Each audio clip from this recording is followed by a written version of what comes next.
Today I'm going to explain how to set up a fertilizer injector and timer on a frost-free hydrant. I work out at the student farm, and so everything we have here is set up on hydrants and timers. And what we do out here is on your frost-free hydrant, first we get a timer. These timers are readily available at any of your big box stores and online. The timers are really efficient because you can leave your hydrant on all summer long, and these timers will be able to come on at whatever time you want them to and however long you want them to. I will say that some of these timers, you do have to check them regularly. They run off of batteries, and sometimes the filters get clogged in them and they stay on and they won't work properly. So do be sure and check them. After you put the timer on, the next thing we like to have is what we call a pressure regulator. Out here we have over 100 pounds of pressure on our water line. So if you have a high pressure, you definitely want to get something to lower that pressure. And it also depends on how many lines you're running in your garden. If you're running on well water, you may not have a high pressure where you may not have to have this. It all just kind of depends on how much pressure you have on your water line. After we put that on, we put on a backflow preventer. The backflow preventer is really useful for if you're concerned about putting fertilizers or anything in your injectors and it may go back into your groundwater or into your water lines, depending on it, whether you have well water or rural water. We have a large backflow preventer here at the student farm, and our hydrants are uphill. And that's something to keep in mind if you're putting in hydrants at home. You don't want them to be down in the bottom of it where stuff does back up. So try to put your hydrants on the top of the hill rather than on the bottom. Then once we have that on, we'll hook up just a regular hose.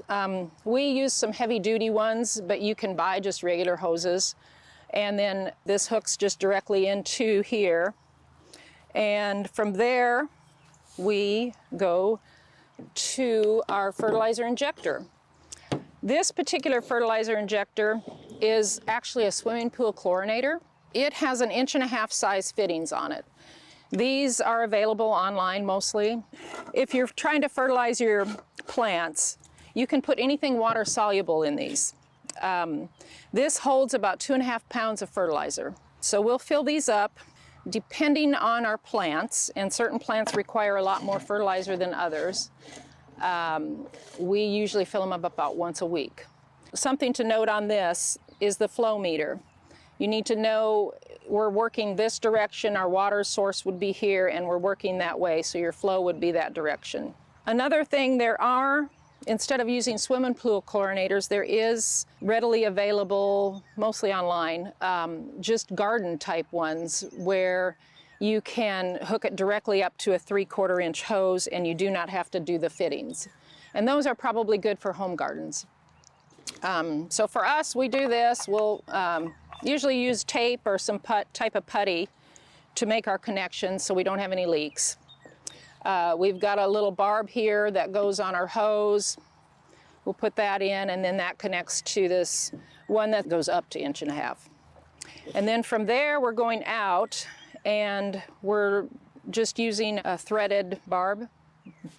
And then we'll put that, it's 1.5 inch size, we'll put that in using some putty and so forth. And then we go to a filter. This filter's purpose is to keep us from, like after the fertilizer goes through, if there was some contaminants or some chunks of something, it will get it out and block it into this strainer. And that way you don't have it going into your irrigation system and blocking up your drip tape. So from there, we go over to here in another part. It's 1.5 inch barb threaded into there. And once again, we're using putty or tape.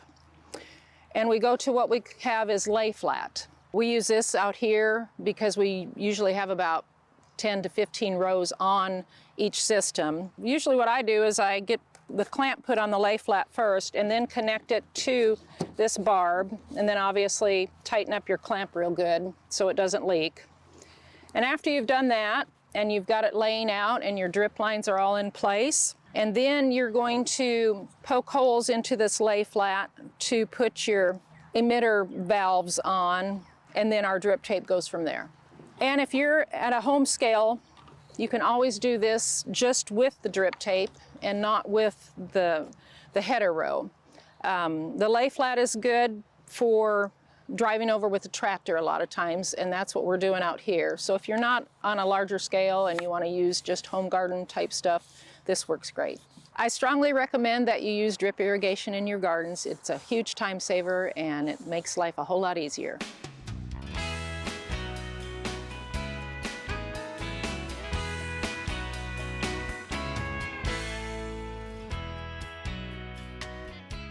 We hope you enjoyed this video as part of our Oklahoma Gardening YouTube channel.